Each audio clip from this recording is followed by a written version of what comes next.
एक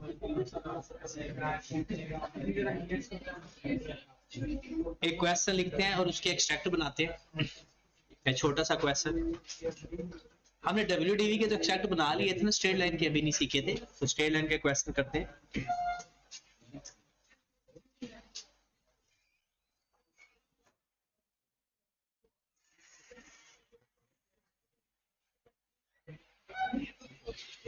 बल्कि नया कॉन्सेप्ट भी पढ़ते हैं और साथ ही उसके हो जाएगा, एक्सट्रैक्ट भी साथ हो जाएगी।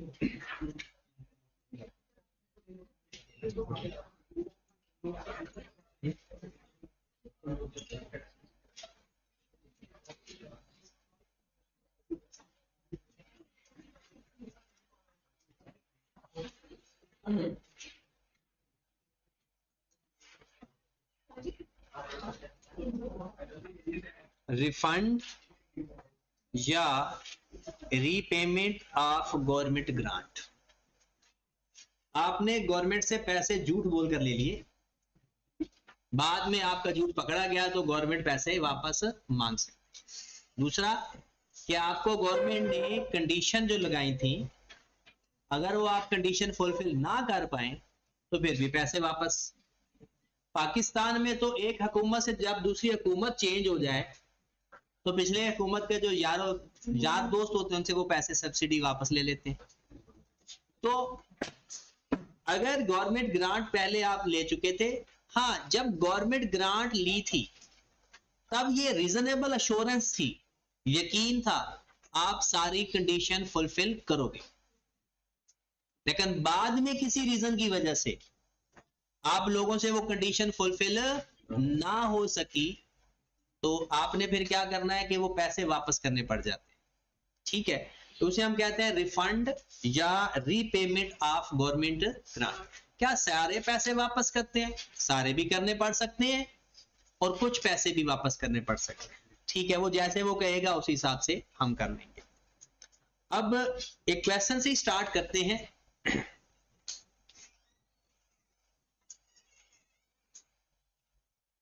Asset purchased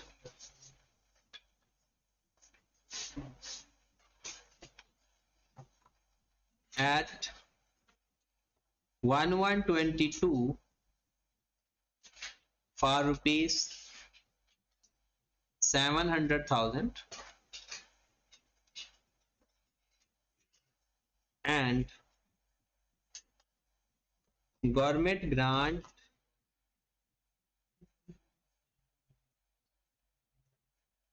received rupees 300,000.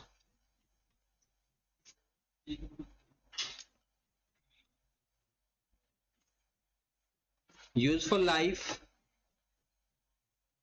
of the asset is 8 years.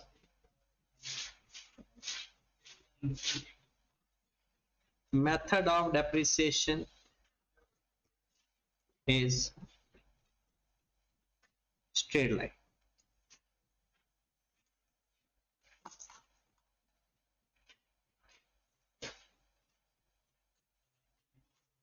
During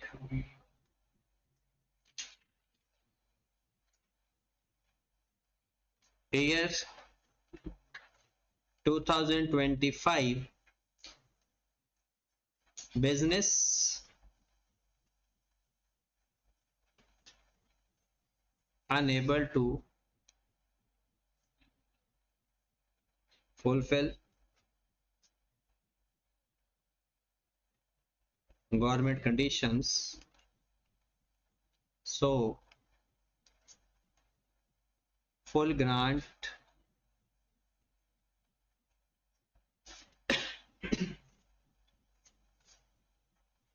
will be repaid.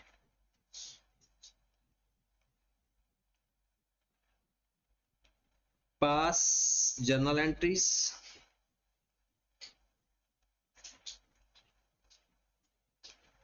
and extract. हमने इसकी जर्नल एंट्रीज भी पास कर लेते हैं और साथ साथ एक्सट्रैक्ट की भी प्रैक्टिस होती जाएगी हमारी।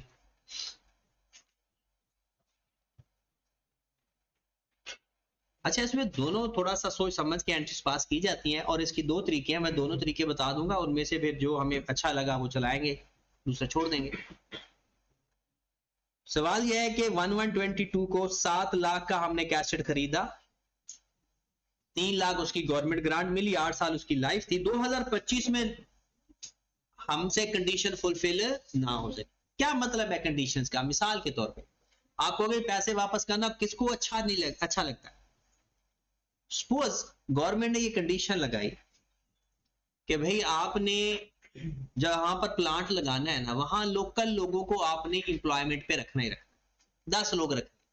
उसने हायर कर लिए 10 लोग, उसने पहला साल देखा, दूसरा साल देखा, फिर ट्रेन हो जाएंगे, तीसरा साल देखा, वो तो देखे वो तो है ही नल्ले, मतलब वो तो ना सीख रहे हैं, उल्टा हमें दो जो 3 लाख हमने लिए उससे कहीं ज्यादा नुकसान करी जा रहे हैं। तो भाई गवर्नमेंट को कहा कि भाई पैसे तू वापस ले ले, बंदे अपने वापस ले जा। तो जब गवर्नमेंट कभी कंडीशन फुलफिल ना, सॉरी, गवर्नमेंट की कंडीशन बिजनेस फुलफिल ना कर पाए तो वो पैसे रीपेएबल हो जाते। हाँ जी, अब हमने क्या देखना है, 1120। और दूसरी दो इंपॉर्टेंट बातें लिख लें, कहां लिखनी है वो आपको बता, हाथों पे लिखनी है, अगर हाथ नहीं धोते तो हाथों पे लिख लें, या फिर किसी जगह पर कॉपी ऐसी पे लिखना जो आपके पास रहे पेपर्स तक।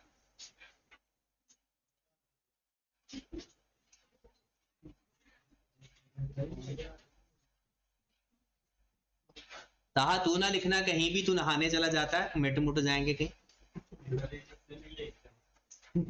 Refund of government grant related to asset में दो बातें याद रखनी है। पहली बात, it is treated as change in estimation.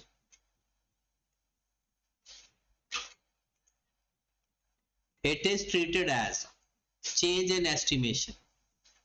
अब चेंज इन एस्टिमेशन में क्या चीज देखी जाती है? एक तो जिस साल में चेंज इन एस्टिमेशन आता है ऐसे समझा जाता है जैसे साल के शुरू में हो, और दूसरा चेंज इन एस्टिमेशन के अंदर पिछले सालों में चेंज अप्लाई नहीं करते, करंट ईयर और आने वाले सालों में चेंज अप्लाई करते।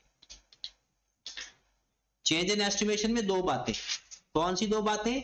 चेंज इन एस्टिमेशन जब लगाना है तो कैसे लगाना है कि साल के शुरू में चेंज अप्लाई हो रहा है, और दूसरा करंट ईयर और सब्सिक्वेंट ईयर में चेंज अप्लाई करते हैं, उससे पहले जो साल गुजर चुके हैं उनको नहीं छेड़ते। ठीक होगी, ये है चेंज इन एस्टिमेशन का तरीका। और दूसरा ये तो है ना किताबों में लिखा हुआ, एक हमारा तरीका है। चेंज इन एस्टिमेशन कैसे अप्लाई करते हैं जी? सबसे पहले बुक वैल्यू फाइंड करो और उसके ऊपर चेंज अप्लाई। दूसरा,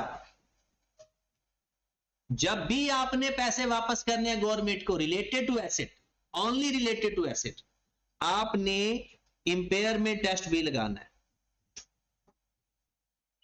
impairment loss test also applied.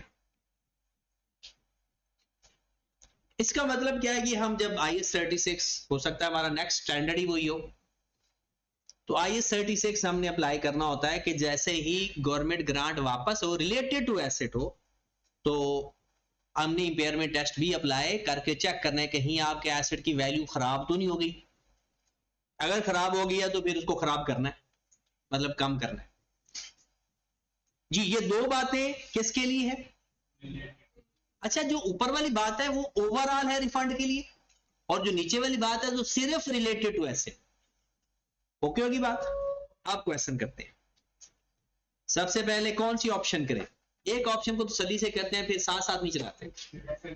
फिर दूसरी ऑप्शन को ये ना कि पिछली भूल जाना आप चाहे पेज के दरमियान में लाइन लगा लो। सर वो दूसरा पॉइंट क्या था?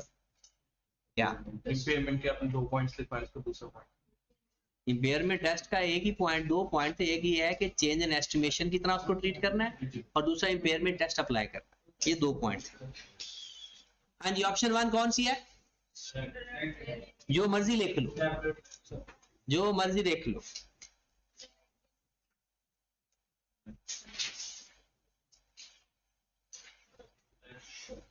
वो उसने ऑप्शन 1 नहीं कहना, उसने डायरेक्ट रिडक्शन कहना है या सेपरेटली रिकग्निशन कहना है। तो 1/122 को मैं एक एंट्री पास करने जा रहा हूं, PPE debit cash credit 7 lakh से।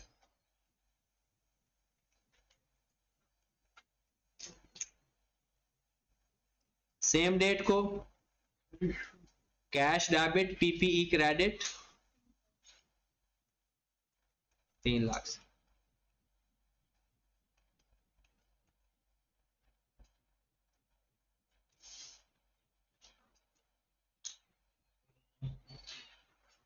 हाँ जी, दिसंबर 22 को हम कितनी वैल्यू को डेप्रिशिएट करेंगे, 7 लाख को या 3 लाख को? किसको? 4 लाख को। किसको डेप्रिशिएट करेंगे? अच्छा, अगर रेजिडुअल वैल्यू की वो वैसे ही माइनस करेंगे जैसे नॉर्मल करते हैं। 4 लाख को किस पे डिवाइड करूं? 8 पे। तो कर लो डिवाइड फिर खुद ही। Depreciation to accumulated depreciation 50,000।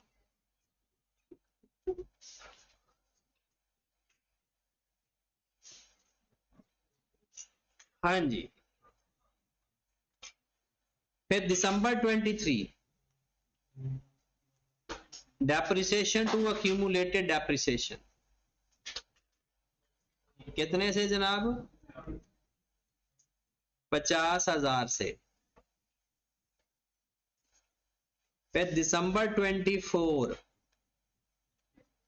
Depreciation to accumulated depreciation 50,000 से।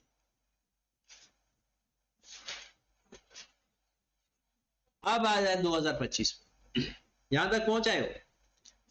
2025 में पैसे वापस किए, जब मर्जी पैसे वापस करने हो, जो मर्जी डेट हो, डेप्रिसिएशन लेने से पहले पैसे वापस करने, क्योंकि depreciation after change in estimation है ही ये कि जब भी डेप्रिसिएशन लेने लगोगे ना तो चेंज अप्लाई करके लेनी है, अगर चेंज इन एस्टिमेशन है तो।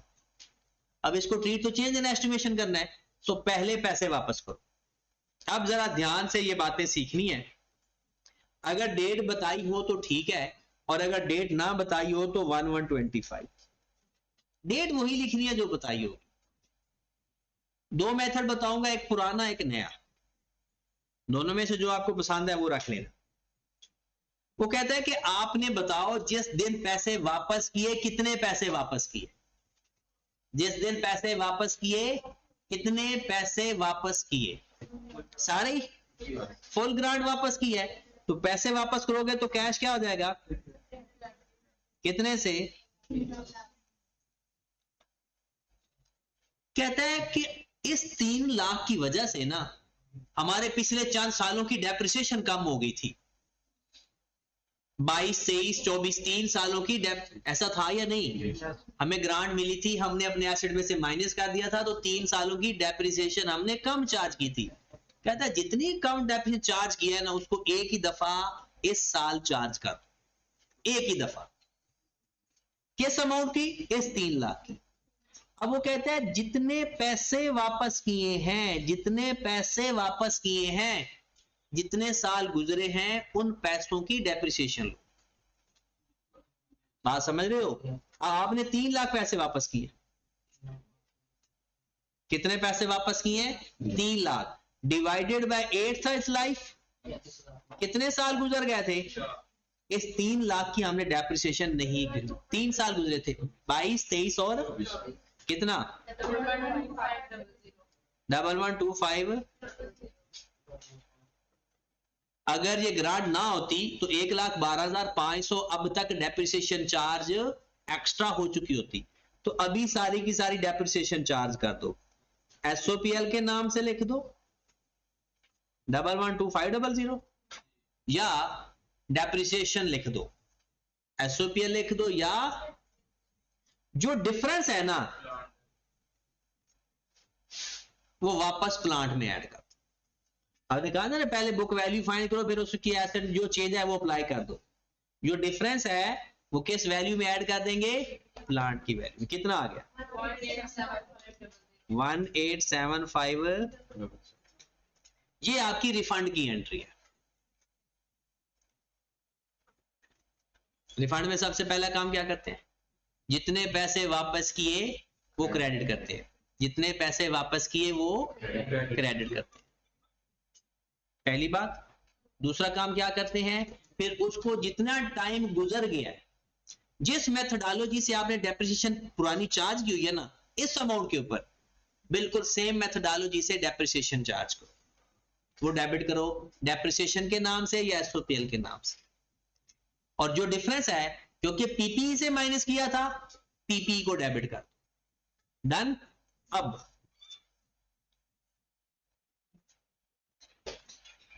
हमने क्या करना है कि जनाब इसके डेप्रिसिएशन लेनी है दिसंबर 25 की। अब इसके डेप्रिसिएशन लेने के दो तरीके हैं, एक तो ओरिजिनल तरीका है वही चेंज इन एस्टिमेशन वाला, पुराने एसेट की पहले बुक वैल्यू फाइंड करो। आपने जो एसेट रिकॉर्ड किया था वो 4 लाख से रिकॉर्ड किया था, माइनस 1.5 लाख डेप्रिसिएशन चार्ज कर चुके थे, 2,50,000 आपके पास क्या आ चुकी थी, बुक वैल्यू। तो पहले बुक वैल्यू फाइंड करो, वही कॉन्सेप्ट। उसमें क्या करो फिर 187,500 ऐड कर दो, और इसको वही 8 पे डिवाइड करें या रिमेनिंग लाइफ पे डिवाइड, रिमेनिंग लाइफ पे डिवाइड करें, कितने पे, 5। तो डेप्रिसिएशन आ गई, डेप्रिसिएशन टू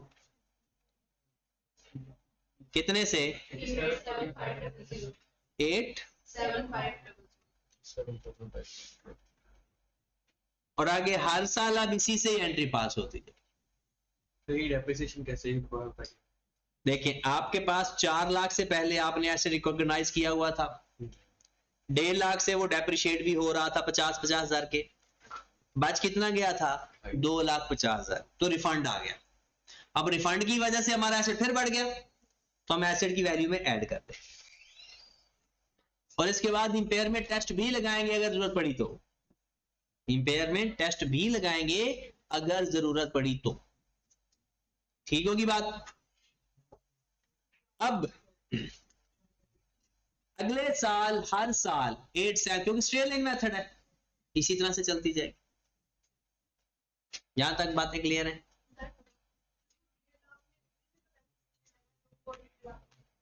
नहीं, 4 लाख के ऊपर डेप्शन ले रहे थे, गवर्नमेंट ग्रांट तो साइड पे कर दी थी, हमने 7 लाख पर डेप्शन नहीं ले रहे थे, 4 लाख पे ले रहे थे, ठीक है। और कोई सवाल? चलिए जी, अब आ जाए इसके एक्सट्रैक्ट बना लें। एक्सट्रैक्ट तो आपको ना फिंगर टिप्स पे आनी चाहिए, किसी भी चीज के एक्सट्रैक्ट। एक्सट्रैक्ट बेसिकली ट्रांजैक्शन के होते हैं, जो जो ट्रांजैक्शन आपको नजर आ रही है रिकॉर्ड कर दो। तो सबसे पहले हम एक्सट्रैक्ट बनाते हैं एसओपीएल का 2025, 2024, 2023, 2022। हाँ जी, एसओपीएल का है तो क्या चीज आ रही है भला, डेप्रिसिएशन। ये आपसे पूछना है मैंने, 2022 में कितनी है, 2023 में कितनी है, 2024 में, 2025 में, ना ना ना ना ना, ये 2025 की एंट्री के अंदर दो एक्सपेंस आ रहे हैं, वो जो जितने साल गुजर गए हैं उनकी डेप्रिसिएशन को अक्यूमुलेट करके हमने एसओपीएल के नाम से लिखा है। तो जब भी रिफंड का केस आएगा, एक तो नॉर्मल डेप्रिसिएशन आएगी, दूसरी रिवर्सल वाली डेप्रिसिएशन भी आएगी। हाँ जी, तो अदर एक्सपेंस की तरफ डेप्रिसिएशन, वो भी डेप्रिसिएशन के नाम से ही आएगा, या आप लिख सकते हो एक्यूमुलेटेड इफेक्ट ऑफ डेप्रिसिएशन, या प्लस करके लिख दो, ये आपकी अपनी मर्जी। हाँ जी, तो 112,500 और 87,500 को प्लस कर दो, या 87,500 वैसे लिख दो, और यहां पर लिख दो अक्यूमुलेटेड इफेक्ट ऑफ डेप्रिसिएशन 112,500। ये एसओसीआई या एसओपीएल का एक्सट्रैक्ट बनाता है। अब हम बनाते हैं एक्सट्रैक्ट एसओएफपी के, वो तो इंटरेस्टिंग होता है।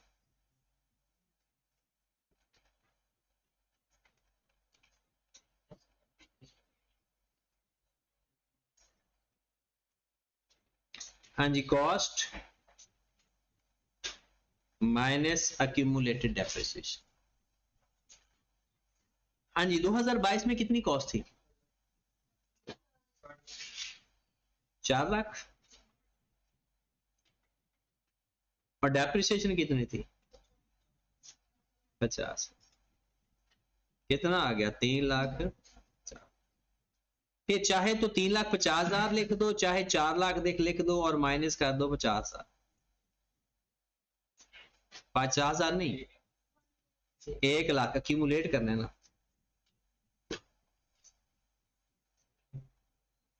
फिर 4 लाख, 1.5 लाख, 2,50,000। अब ये आपके पास एसेट है। इसके 2 तरीके हैं। पहले यहां तक पहुंचो। हाँ, यहां पर वापस चलते हैं आपका रिफंड के केस पे। ये है आपका रिफंड का केस।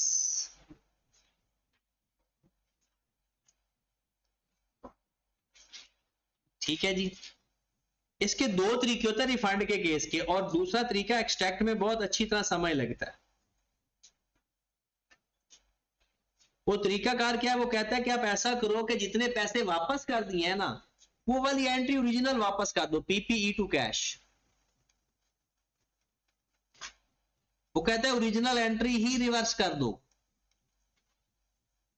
पैसे वापस किए है ना, एक तो ये तरीका है ना, कंपाउंड एंट्री पास कर दो। वो कहता है ओरिजिनल पैसे वापस कर दो, और जितना डेप्रिसिएशन चार्ज हो चुकी है, जितने साल गुजर चुके हैं, एक डेप्रिसिएशन टू अक्यूमुलेटेड डेप्रिसिएशन की एंट्री पास कर दो। यही अमाउंट थी ना। कहते हैं आप ऐसा भी कर सकते हो कि आप ऐसा करो, जितने पैसे वापस किए हैं ऐसे डेबिट कर दो, कैश क्रेडिट कर दो, और उसी के ऊपर उतने सालों की डेप्रिसिएशन भी चार्ज कर दो। कहता है एग्जैक्ट सेम बराबर है, और ये भी, इसको इकट्ठा करो ना तो यही अमाउंट बनती है। इकट्ठा करके देख लो, पीपीई और अक्यूमुलेटेड डेप्रिसिएशन को नेट करके लिखो जरा, वही 187,500 आ जाएगा। तो ये 2 तरीके हैं। तो यहां पर भी आप ये 2 तरीके अप्लाई कर सकते हैं। देखिए, कॉस्ट में जो पैसे वापस किए वो ऐड कर दो। पहले 4 लाख कॉस्ट थी, अब उस जो पैसे वापस किए ओरिजिनली ऐड कर दो, और डेप्रिसिएशन के अंदर इस साल की डेप्रिसिएशन भी ऐड कर दो, और जो 3 लाख की इकट्ठी डेप्रिसिएशन आई है वो भी ऐड कर दो। मतलब ये जो चीजें हैं, ये वाली डेप्रिसिएशन अक्यूमुलेटेड इफेक्ट वाली भी ऐड कर दो, और इस साल जो डेप्रिसिएशन आपने चार्ज की हुई है ये वाली, वो भी ऐड कर दो। तो ये हो जाएगी अक्यूमुलेटेड डेप्रिसिएशन। तो करो जरा, 150,000 में इस वैल्यू में 150,000 प्लस 112,500 प्लस 87,500 350,000 कितना आ गया? 150 या 250? अच्छा, 3 लाख। ये एसओपीएल का एक्सट्रैक्ट बन गया, एसओएफपी।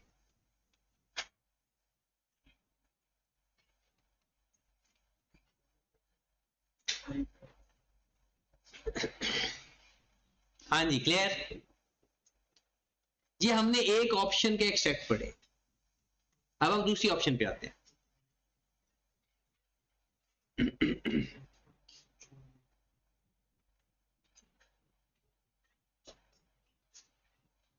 अगर हम 4 लाख डेबिट को ऐड कर देते हैं,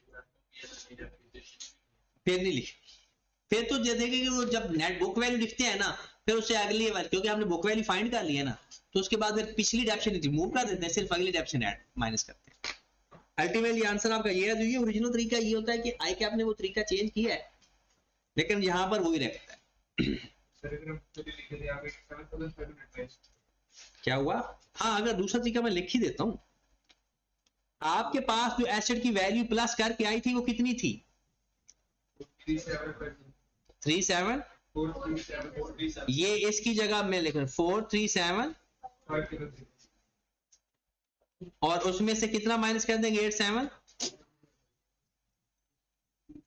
3,50,000 जी। दो कोई भी कर सकते।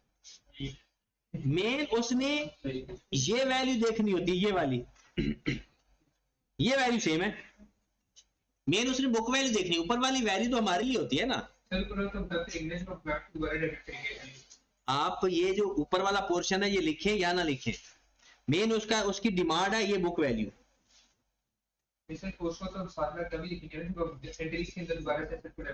नहीं नहीं, जरूरी नहीं।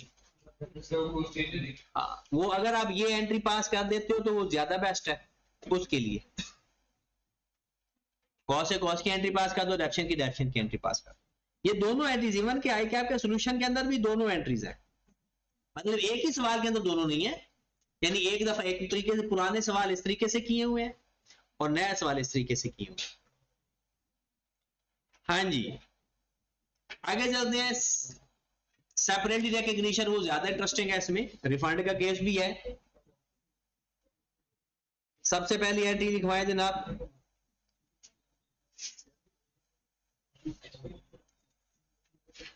पीपी डेबिट कितने से? 7 लाख से।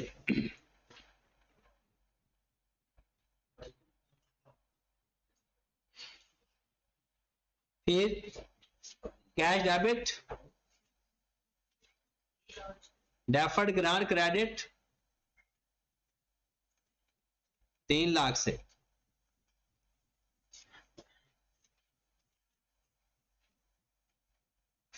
लो जी, पहला साल तो हो गया पूरा। अब आ जाता है दिसंबर 22। डेप्रिसिएशन सीधी, डेप्रिसिएशन टू अक्यूमुलेटेड डेप्रिसिएशन कितने से? 87500। और साथ एक और एंट्री भी तो पास करनी है,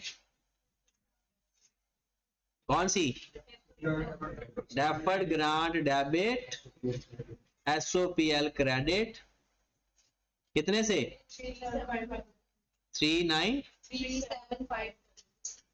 37500।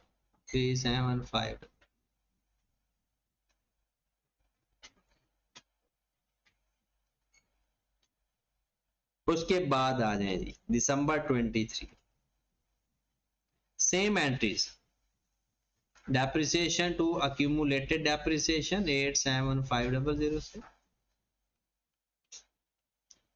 और डेफर्ड ग्रांट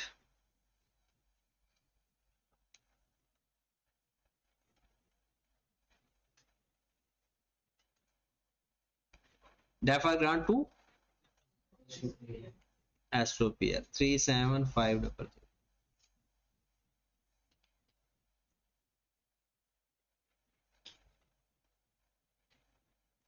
नेक्स्ट दिसंबर 24,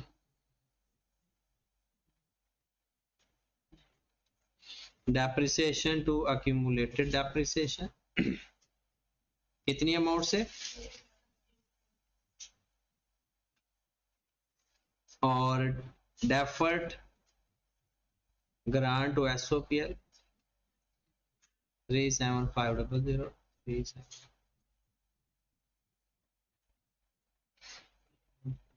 हाँ जी, दिसंबर 25 में आ गया, 2025 में आ गया। 2025 में क्या करना है? रीपेमेंट का तरीका कार क्या है? अब इसका जो तरीका है ना, उसमें तो हमारे पास दो ऑप्शन थी, दोनों में से कोई भी एंट्री पास करो। इसमें ऐसा नहीं, इसमें कुछ है कि 1125 अगर डेट ना गिवन हो तो स्टार्ट ऑफ द ईयर भी लिख देते हैं। कैश क्रेडिट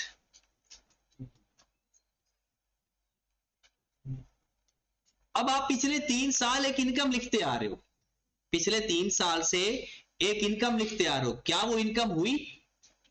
वो तो सारे पैसे वापस करने पड़ रहे हैं, सारे ही पैसे। वो ये भी नहीं कह रहा कि अच्छा यार जो इनकम में लिख चुके हो वो रहने दो, बाकी के पैसे दे दो। अगर वो बाकी के पैसे मांगता तो फिर तो शायद कुछ भी नहीं करना पड़ता, लेकिन वो तो सारे पैसे मांग रहा है। वो जो पिछले 3 सालों में इनकम लिख चुके, वो तो इनकम हुई ना। फिर जो 3 लाख हम अपने समझ बैठे थे और उसको मोर्टाइज करी जा रहे थे, वो 3 लाख तो वापस है, तो फिर वो जो पिछले 3 साल की इनकम है वो भी रिवर्स कर दे। एसओपीएल डेबिट कर देंगे 37,500 प्लस 37,500 प्लस 37,500, या इसका दूसरा तरीका वही है, वो जो अमोर्टाइज करने का तरीका है वही है। तो हाँ जी, कितनी अमाउंट आ रही है? 112 कहता है जो बाकी डिफरेंस है वो किसको डेबिट करेंगे? डेफर्ड ग्रांट को, क्योंकि जब माइनस किया था वो किससे किया था? 87500। और जब पैसे वापस किए थे क्या हुआ? 18750। हाँ जी।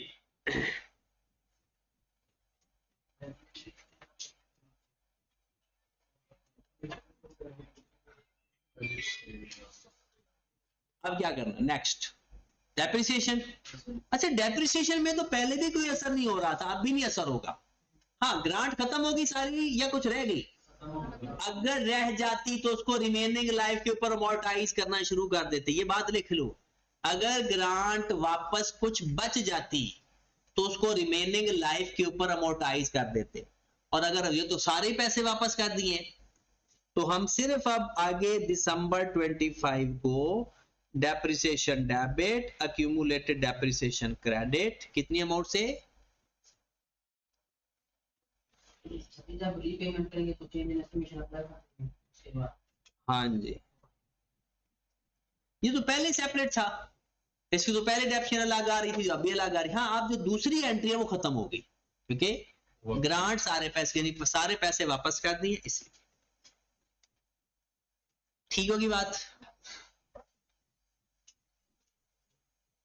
इसकी एक्सटेंट बनाओगे?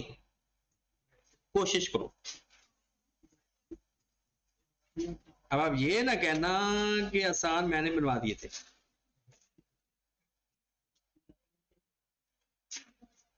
हाँ जी, जल्दी से इसका एसओपीएल और एसओएफपी की एक्सट्रैक्ट बना।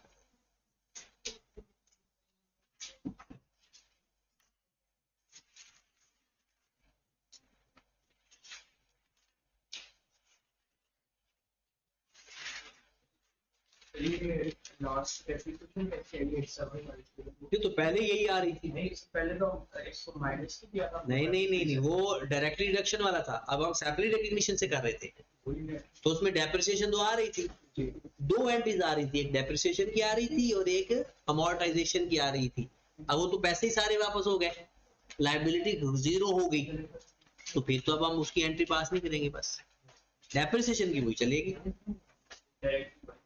क्योंकि हमने पैसे तो वापस पैसे वापस कर दिए, लेकिन हमने पहले ही एसेट में से माइनस नहीं किए थे, उसको अलग ही रखा हुआ था, वैसे उसकी डेप्रिसिएशन पर कोई असर नहीं पड़ा।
नीचे बैठो ना।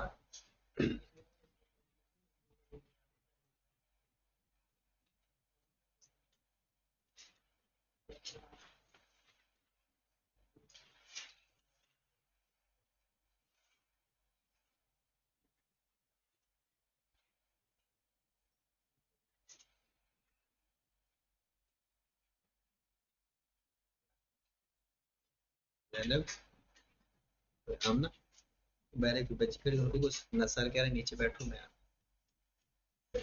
हाँ बाय। क्योंकि मैं 15 मिनट तक आ रहा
हो गया।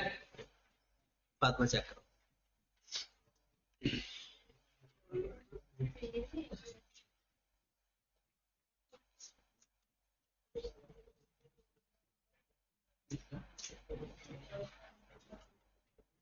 SOP है।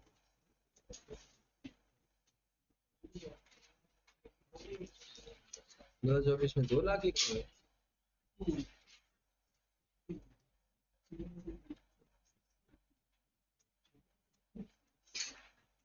अलग अलग नहीं किए। नींद आ रही थी। हो गया।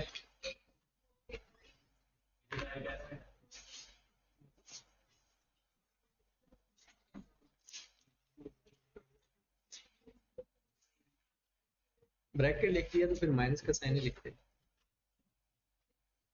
वो आपने ये भी बता दिया कि ब्रैकेट में इनकम और एक्सपेंस को अलग करने के लिए भी लिखते हैं। नहीं माइनस का साइन लिख दिया।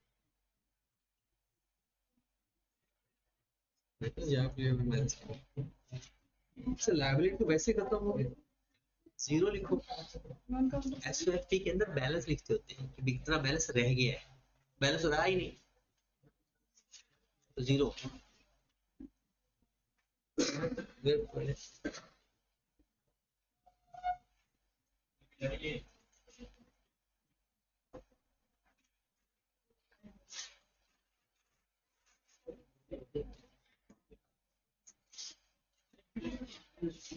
अच्छा तुमने इसके अंदर 2 दफे ईयर लिख दिए अल्लाह के बंदे, एसओएफपी के अंदर 1 दफा लिख रहे हैं यार, काफी है।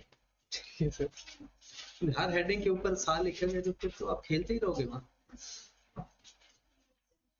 और ये मल्टीप्लाई ना लिखते नहीं होते, मल्टीप्लाई करके एक्यूमुलेट करके याद है। हाँ जुनेद तो गलत चेक करा दो, पता तो चले कि गलत क्या है।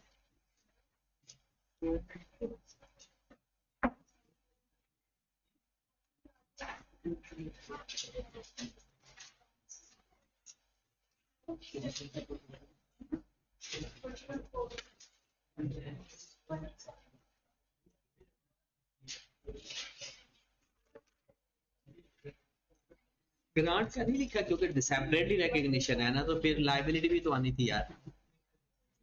सबूत चेक करवाओ शरफ।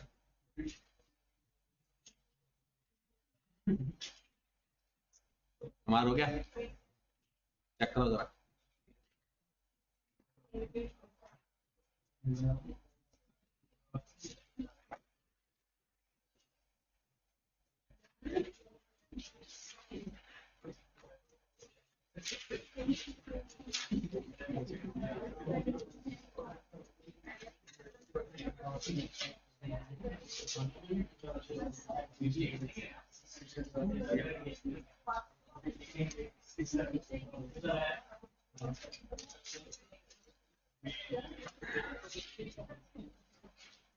अच्छा ये जरा देखिए, एक चीज में गलती कर रहे हैं स्टूडेंट, वो शायद इग्नोर कर रहे हैं, ये गलती समझ ले, जो भी है कुछ है जरूर, तो देख लें। सबसे पहले हमने यहाँ पर बनाने हैं SOPL के नाम से बना देते हैं 2025, 2024, 2023, 2022। सबसे पहले हम लिखते हैं यहाँ डेप्रिसिएशन, और अदर इनकम में हम लिख देंगे गवर्नमेंट। अच्छा डेप्रिसिएशन तो इसकी 87500 हर साल आ रही है, सेम आ रही है हर साल depreciation same. Government grant income पहले कितनी 837 और अगले साल जितनी आप इनकम लिख चुके थे सारी की सारी रिवर्स कर दो, सारी की सारी। आज जैसे नेगेटिव से पता चल गया, या तो इसको एक्सपेंस के अंदर जाकर लिख दो या इधर ही नेगेटिव लिख दो, ये काबिल कबूल है। आप चाहे तो इसको, क्योंकि ये एक्सपेंस है, डेबिट किया आपने, इनकम नहीं है ये, तो इनकम में ही माइनस में लिख दो, या इधर ना लिखो। 3 लाख क्यों लिखेंगे मेरे भाई, अलग अलग लिख दो ना 87500, क्योंकि ये डेप्रिसिएशन तो नहीं है ना, वो डेप्रिसिएशन थी, ये डेप्रिसिएशन नहीं है, ये तो अलग लिखते थे। हाँ वो सबको ब्रैकेट्स में लिख दो, और 112 को भी ऊपर जाकर लिख दो, ठीक है जी। ऐड करके क्यों लिखोगे, 2 एक्सपेंस एक जैसे तो नहीं है, वो पिछले डेप्रिसिएशन थी, और डेप्रिसिएशन ये क्यों, ये तो एक गवर्नमेंट ग्रांट में रिवर्स कर रहे हो, तो डेप्रिसिएशन में ऐड करके चलो लिखोगे, तो एक्सपेंस का नाम कौन सा लिखो, तो यह लिख दो रिवर्सल ऑफ या रिफंड ऑफ गवर्नमेंट ग्रांट। अब आ जाते हैं SOFP पे, इसमें गलती एक हुई आप लोगों से। पहले तो ऐसे तो बहुत आसान होता है, इसमें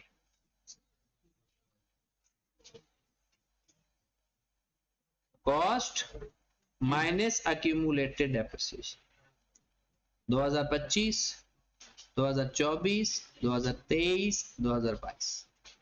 हमारे पास एसेट की कॉस्ट कितनी थी 7, और पहले साल की डेप्रिसिएशन कितनी है 87500। फिर कॉस्ट तो 7 लाख रही, 171 175 फिर यहाँ पर बुक वैल्यू भी लिखनी है। फिर आपके पास 700,000 2625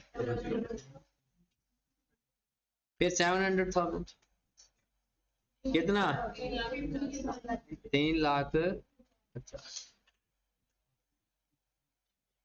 और अगर आप देखें तो बुक वैल्यू तो वही आ रही है। उसके बाद आ जाए जी, अलग अलग करना है या नहीं? नॉन करंट लायबिलिटी और करंट लायबिलिटी। हाँ जी है नहीं, देखो ना, अगर आपने सिंपल लिखा है ना तो फिर हम ये अलग अलग लिख लेते हैं ताकि हमें दोनों की अंडरस्टैंडिंग हो। चीजों को अवॉइड नहीं करते, सीखते हैं। ठीक है। अच्छा, आपके पास टोटल कितना पैसा था? 3 लाख। 3 लाख में से कितना पैसा? 37,500 तो खत्म, बाकी कितना बच गया था?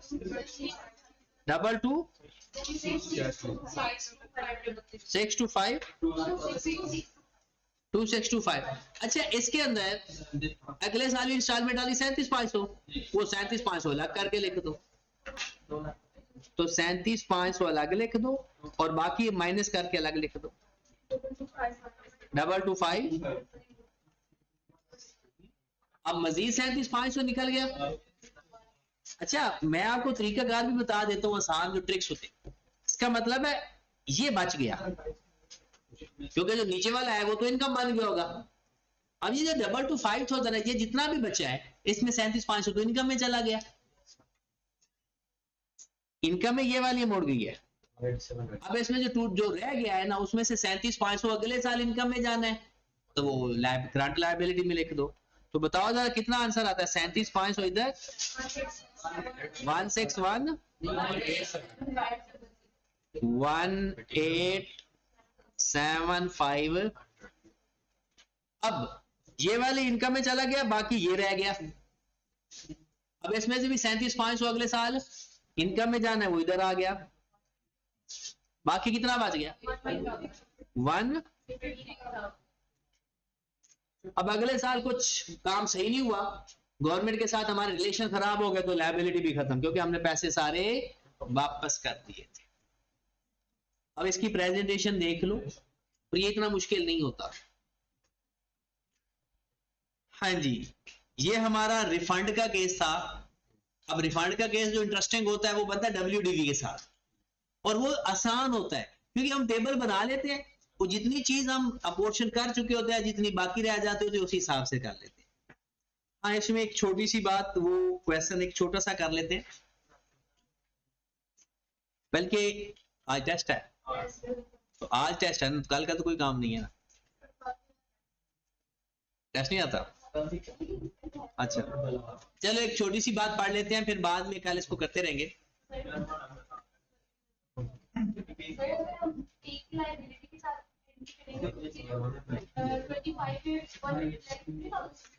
क्या? हाँ, तो फिर जीरो होगी 2025 में, तो जीरो हो जाएगी क्योंकि सारी लायबिलिटी तो डेबिट हो जाती है उधर जाकर। हाँ, 2024 में आया होगा ना, 2025 में तो वो डेबिट कर दिया था, तो वो सारा खत्म हो गया।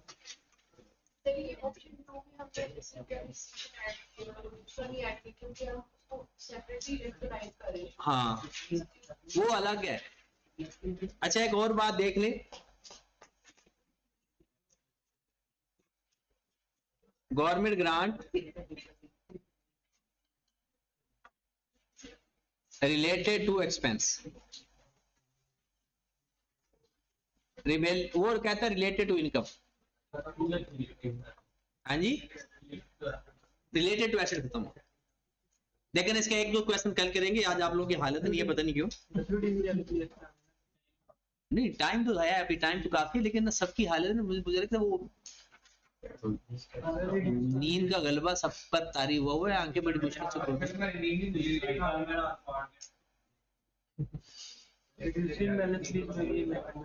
हाँ, अच्छा, ये 2 छोटे छोटे कॉन्सेप्ट हैं, वो लिख लेते हैं। वो इधर भाई जान, बस अच्छा, नंबर 1, एक्सपेंसेस ऑलरेडी इनकर्ड।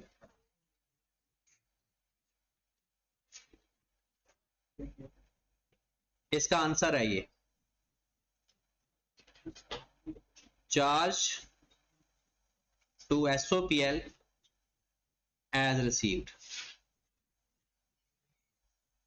जो ऑलरेडी एक्सपेंसेस इनकर्ड हो चुके हैं, जो ऑलरेडी एक्सपेंसेस इनकर्ड हो चुके हैं और उसके रिलेटेड गवर्नमेंट को कंपनसेशन दे देती है, फिर जैसे मिल गए वैसे इनकम में लिख देंगे। जैसे सपोज दैट ताहा नहाने जाता है, वहां डूब के मर जाता है और इसके घर वालों को गवर्नमेंट कहता है कि चलो जी 10,000 रुपए दे देते हैं, तो इसके घर वालों के लिए जैसे वो 10,000 मिलेगा इनकम में चला जाएगा। कैश डेबिट SOPL या गवर्नमेंट ग्रांट इनकम क्रेडिट। इसके अब्बा ने गवर्नमेंट से 10,000 लेकर 5,000 और ऐड करके गवर्नमेंट को वापस दे दिया कि शुक्रिया। चले जी, number 2, government grant received without any condition. Government ने पैसे तो दे दिए, जैसे कोविड में इमरान खान ने कहा था जी सबको 12-12 हजार रुपया दे दो जो डिजर्विंग है, कोई कंडीशन नहीं है, बस डिजर्विंग होना चाहिए, वो तो सारे डिजर्विंग है। तो वो जो 12,000 है उसके ऊपर कोई खास कंडीशन नहीं थी, तो किसी बगैर कंडीशन के कि जनाब एसेट की लाइफ कुछ भी नहीं, कोई कंडीशन नहीं, तो वो भी जैसे पैसे मिले वैसे इनकम में। इसका आंसर क्या है, charge to SOPL as received. यहां खुल गई है मुझे लगता है आप लोग। हाँ जी, कैश डेबिट SOPL क्रेडिट या cash debit government grant income credit, ठीक है।